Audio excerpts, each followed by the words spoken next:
Apple's desktop lineup is now bigger than it has been in quite some time, perhaps bigger than ever before, with more options not only on the low end, but also plenty of options right now in the middle that would target an entirely different level of customer, like a pro or prosumer market. And with so many computers in that desktop lineup, there is bound to be some overlap. And we do have some overlap now that presents a pretty hard choice between two computers that I think are very similar. Of course, I am talking about Apple's new M2 Mac Mini, which appears to go toe-to-toe against the lower-end entry-level M1 Max Mac Studio. So in this video, I want to take a look at the differences between the M2 Pro Mac Mini and the Mac Studio on paper and see if we can decide which one you should get or if you should get any of these Macs at all. Okay, first let's start with the design. And listen, we don't have to spend too long on this. The M2 Pro Mac Mini has the same exact design as the previous M1 Mac Mini, right down to the silver paint job. Rest in peace, Space Gray Mac Mini. However, unlike the M1 Mac Mini, the M2 Pro Mac Mini has 4 Thunderbolt ports on the rear of the device, which, if you're counting, is the same number as the 4 Thunderbolt ports on the back of the bigger M1 Max Mac Studio. In fact, if you look at the rear port selection, the M1 Max Mac Studio and M2 Pro Mac Mini have the same exact selection with 2 USB-A ports, 4 Thunderbolt USB-C ports, 1 HDMI port, 1 headphone jack, and an Ethernet port. However, there's some really important distinctions to be made here, and some key differences you may not have noticed at first. First of all, the Mac Studio has some advantages because on the front of the device, it is also equipped with 2 additional USB-C ports, and it also has a handy SD card slot. While on the front of the M2 Pro Mac Mini, well, there's nothing.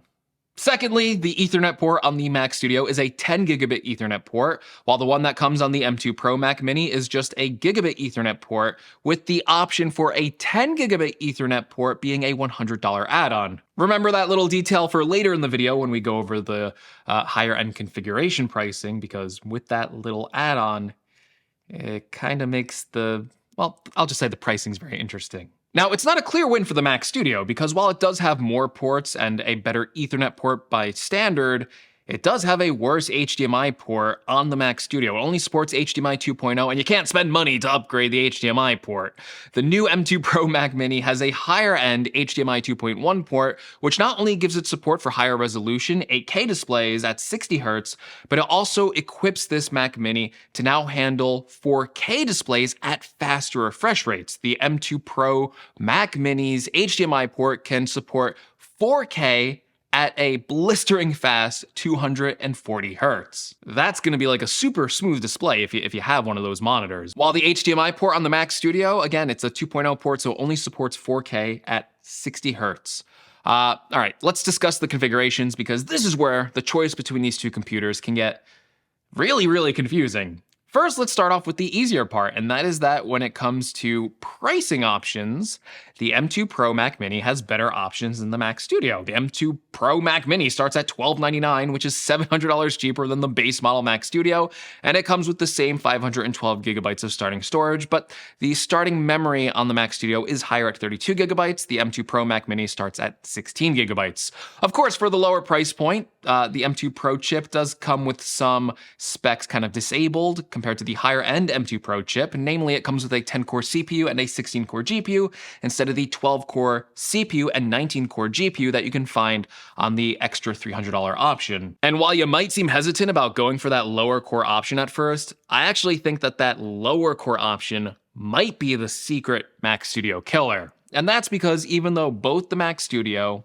and the M2 Pro Mac Mini come with a 10-core CPU, don't forget that the M2 chip has higher clock CPU cores, meaning not only will the $1,300 Mac Mini be faster in single-core performance, but because each of those cores is faster, it should also be faster in multi-core performance compared to the more expensive Mac Studio. Yes, the GPU is going to be weaker, but that was going to be the case no matter what M2 Pro chip you selected for this Mac Mini. And on this lower-end option, you can even spec out the memory to 32 gigabytes to basically be a budget option Mac Studio. And you can even take that extra money you're saving by going for that 10-core CPU chip and add on even more stuff. So you can even add on 1 TB of storage, and it's still not the same price as the Mac Studio. And that is exactly what I wanted for this M2 Pro Mac Mini, a cheaper alternative to the Mac Studio. But the problem with this so-called Mac Mini Pro is when you start to upgrade to the higher end CPU option. Now, yes, if you just upgrade the CPU and you don't care about having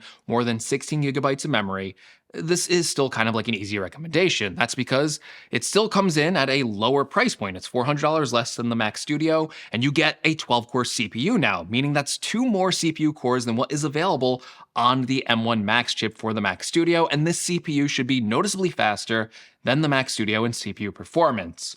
The problem with this specification is when you add the same amount of memory that comes defaultly with the Mac Studio, and you'll discover that the M2 Pro Mac Mini with 32 GB of memory is the exact same price as the base model M1 Max Mac Studio at $2,000. Now, yes, the CPU performance on this Mac Mini is better, but the Mac Studio does have what looks like a bigger advantage with its GPU performance. And you can even argue that if you add on the additional gigabit Ethernet port option on the Mini, like we talked about earlier in this video, for a similar specification, the M2 Pro Mac Mini is going to end up being $100 more expensive for the Mac Studio with that 10 gigabit Ethernet port. That's actually kind of crazy. So the same specifications, or not the same, but very similar specifications for that M2 Pro Mac Mini, and it actually ends up being more expensive than that Mac Studio. And herein lies the problem. Is the M2 Pro Mac Mini at these higher end specifications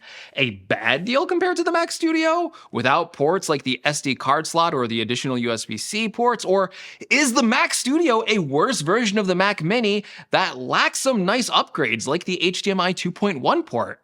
I honestly can see an argument being made either way, depending on if you prefer the size of the Mac Mini, the ability of the HDMI port, or if you value CPU power over GPU power, and vice versa. You can take a lot of the advantages that are found on the Mac Studio and then argue that is the correct choice when you're buying your next computer. Yes, there's also some unknowns we don't know about the Mac Mini versus the Mac Studio. First of all, we don't know how well the M2 Pro chip in the Mac Mini performs thermally.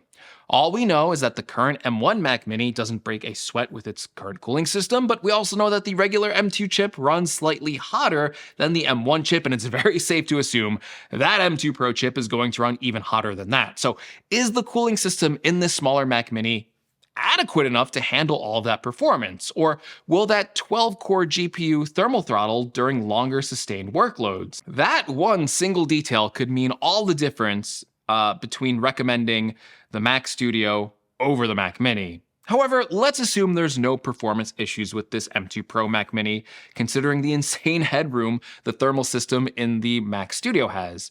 Then right now, the big problem for the Mac Studio is that potentially this Mac Mini might be a better value if you want faster CPU performance. Perhaps the best advice is to not buy either the Mac Studio or this higher-end Mac Mini. Listen, eventually there's going to be an update to the Mac Studio with an M2 Max or better. So when that does happen, if Apple keeps the same pricing as they have currently with the Mac Studio, that would mean that eventually when you spec both of these products exactly the same, the M2 Mac Studio will have a significant performance advantage on the GPU side of things at the same cost, and also get the benefits of things like the HDMI 2.1 port, and also have the 10 gigabit Ethernet port as standard, as well as having 2 additional USB-C ports and an SD card slot. The only problem with that concrete, bulletproof strategy is we don't know when the M2 Mac Studio is coming. You know, that update could be in a few months, it could be in a year, and I just don't know. I mean, I certainly didn't expect these new M2 Pro Max to be out in January, and yet here we are. So yeah, I don't think there's a clear winner right now, at least sitting here right now. I think you can make the argument you could go with either the Mac Studio or the Mac Mini at this point, and I can certainly argue both sides. But I think the easiest way to parse this right now is if you need more CPU power, go with the M2 Mac Mini. If you need more GPU power or you want a better balance of CPU and GPU power, maybe go for the Mac Studio. But now, I need your help, because I need to know what you think is the better computer. I really couldn't come to a conclusion in this video, so maybe you can help me out. Would you pick the $2,000 version of the M2 Pro Mac Mini or the M1 Max Mac Studio? and why. I'm really excited to see what you all pick as the better computer, and while you're doing that, don't forget to drop a like, don't forget to subscribe to see more, and as always, thank you so much for watching, and I'll catch you on the next one. You could tell I slurred the subscribe word because this is the third video I've recorded this day, and I'm tired, so I'll see you hopefully not that soon. I'm probably gonna end up seeing you soon.